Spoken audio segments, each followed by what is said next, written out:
Thank you.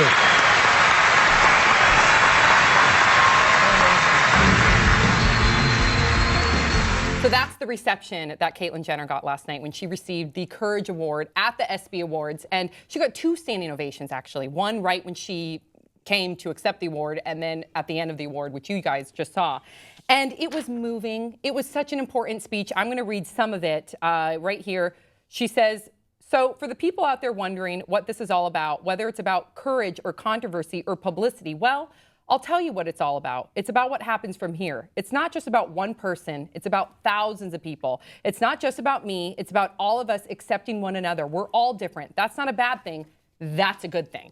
So important. She also talked about the fact that, you know, the statistics out there and how transgender people are more likely to be victims of violence. She talked about a 17-year-old girl who was murdered recently in Mississippi, and they're looking into it for it being a hate crime. She also talked about a 15-year-old boy who recently committed suicide, actually 2 days before she gave her Diane Sawyer interview, because of the shame and the discrimination and people not understanding what transgender means, that these people are just living their truth. So it was a really impactful speech. Of course, there's still some controversy surrounding it. For example, there was a number of memes that I saw, and this personally just upset me.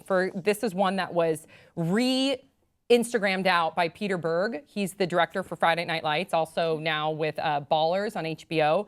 And first of all, this meme, really crass, it has a wounded soldier, which a lot of people have been arguing, why hasn't a wounded soldier been given this award? Why Caitlyn Jenner? First of all, it's an award show around athletes. Yeah. Second of all, she didn't get this award over a wounded soldier. And thirdly, she's saving lives too. Okay, we just talked about the fact that transgender people are victims of violence and have a high suicide rate. Okay. Yeah. So what's the meme? Okay, one man traded 2 legs for the freedom of the other to trade 2 balls for 2 boobs. Guess which man made the cover of Vanity Fair, was praised for his courage by President Obama, and is to be honored with the Arthur Ashe Courage Award by ESPN. And then Peter Berg tweeted, yup. And first of all, they're not using the proper pronouns. They're not understanding the impact of this award. Right, which is this is frustrating. This is so frustrating, as though the way it goes is what are between the 2 of these, which ones are we going to put on the cover?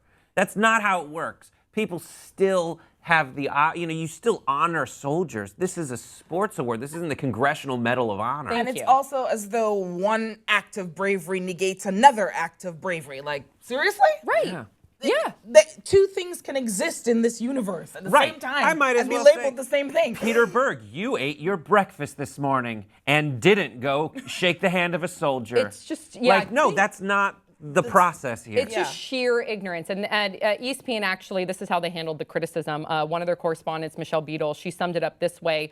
Quote, this rage over an arbitrary award is silly. Courage and bravery come in many forms and faces. I welcome progress for everyone. #BU. So that's what it's all about. Like, I don't understand why people are using this. I don't even know if these people actually saw her award speech, because I guarantee you, if you had some sort of preconceived notion of who Caitlyn Jenner was or is and her intent, and you watch this award speech, which is so powerful, and she's speaking for the thousands of people who are suffering, not for herself. She even said, if you guys want to attack me, attack me. I'm thinking about all the individuals out there who don't have a voice, who are discriminated against. That was great. I hope to God that they at least, before having an opinion, you at least listen to her speech and educate yourself. You know what's I'm sorry. Go for it. What's interesting to me is this reminds me of last year's Ice Bucket Challenge, how people came out of the woodwork very critical there are all these other causes that need attention, and you're just talking about ALS.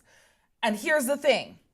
I am the first to be incredibly appreciative of the fact that I am entitled to, as a woman of color, as an immigrant, to a certain number of freedoms that came about solely because somebody went and defended my safety, and that's why I can sleep at night, literally. So I'm not in any way negating the importance of what it is that soldiers do. Absolutely. My father was in the Jamaican military/police force for 42 years. I have incredible respect for all of the people who go out there and put their lives on the line on a daily basis. However, there is more than one way to save a life. Thank you. There is more than one life that's important. It's not just my cisgendered story that's important to be told and to be protected, but it's also the stories of people who are persecuted not only by their own demons, but by other people as well. And so I could also agree with the meme in that, yes, there are soldiers who fought for the freedom, and I wouldn't say it as crassly, but the freedom for someone to live in a country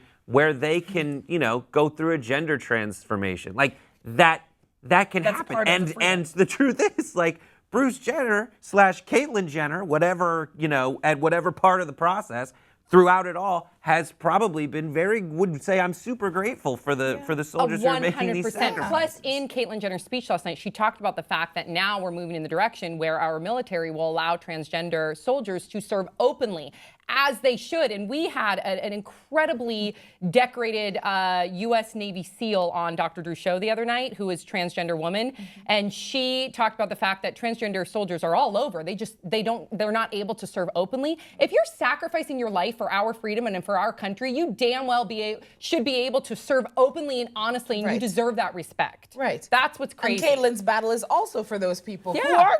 So it's like, we want to support the things that we personally believe in, and freedom doesn't come in a neat package of, it's only freedom if I agree that you should be lauded for what you do. Yeah, that's not how it should work. Yeah, I also want to talk about another aspect of the speech, which was just the accessibility of the personality of Caitlyn Jenner. Right. Like that did just as much, in my opinion, to get people to identify with the message, was that first part. As opposed to the part that was explicitly like, listen, it's what we do from here. It was that first part that was just like a vulnerable human up there, just kind of talking about it and saying, listen, this is difficult, but like also, what a pain in the ass it was to pick out this outfit. Yes. Like those it's amazing. Things, just reminding everybody. And you could see certain people in the audience, like, this is also something I love, is the standing ovation. Like, you could tell there were people in the audience who didn't want to do it.